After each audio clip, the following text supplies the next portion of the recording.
Now to our series Kindness 101, where Steve Hartman and his kids share stories built around kindness and character and the people who've mastered those qualities. Today's lesson is activism. The Hartmans will show us how one elderly couple's story of discrimination inspired a group of fifth graders to take action. Good morning. You know Meryl. Hi, and welcome to our lesson on activism. And as always, we start our lesson with Emmett at the dictionary desk. Activism is when you do something to bring about change, typically social or political change. Excellent. And it can be something big and bold, like a 1 million-person march on Washington, or it can be something so simple, even a child can do it. Want to see what I mean? Yeah. Okay.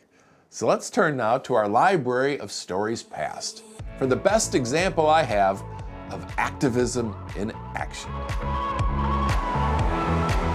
At the Mount Airy Resort in the Poconos of Pennsylvania, Reverend Gilbert Caldwell and his wife Grace are arriving for their second honeymoon. We're here. They were greeted warmly. How are you? A sharp contrast to their first visit, 60 years earlier.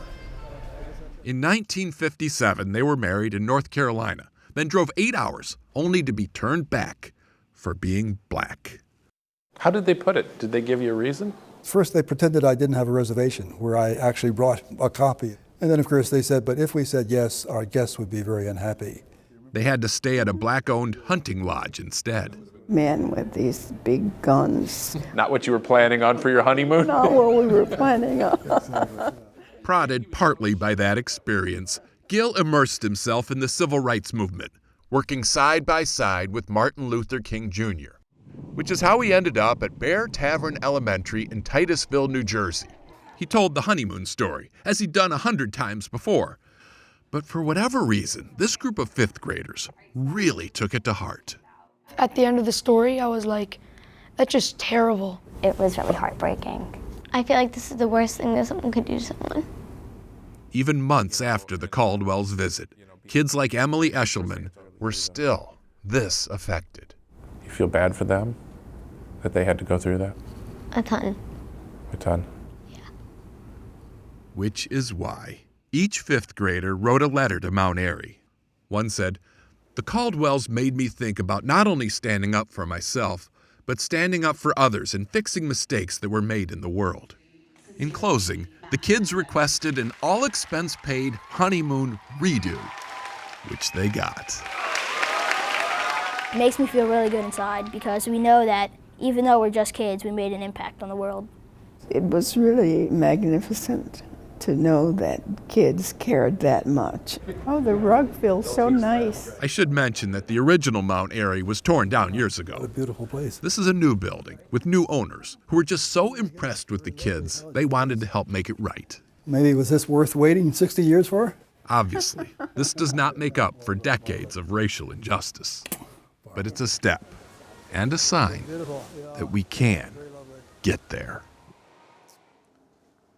Gilbert died back in 2020, but that honeymoon redo and the kids who made it possible continue to inspire. One of those kids, Emily Eshelman, joins us now. Hello, Emily. Hi, how are you? Great. What grade are you in now? I'm about to be a freshman in college. Why do you think the Caldwell story affected you so deeply? Like growing up, I was like emotional or I would cry sometimes and I would be embarrassed by it. But then I realized feeling that much, it really does go a long way of helping other people. What do you want to be when you grow up? I would love to write children's books. Just words can be so strong. And the Caldwells taught me that my words could have an impact. And I see my future having something to do with the world of writing. I think one thing I've learned from you is that at the heart of activism is empathy. When you can feel somebody else's pain, it makes you want to go out and fix it. I completely agree. Right? Makes sense? Yeah. Yeah. Thank you for joining us. Thank you.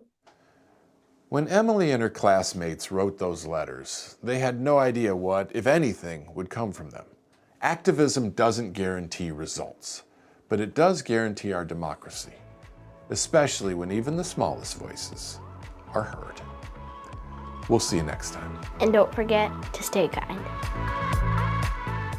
Staying kind also means there are opportunities for all of us to right wrongs. And I think that's what you saw there. Even though those children weren't born at the time that this happened, they saw something, they knew it was wrong, and they applied kindness to it, and they helped that couple relive a very tender moment. I thought that was beautiful.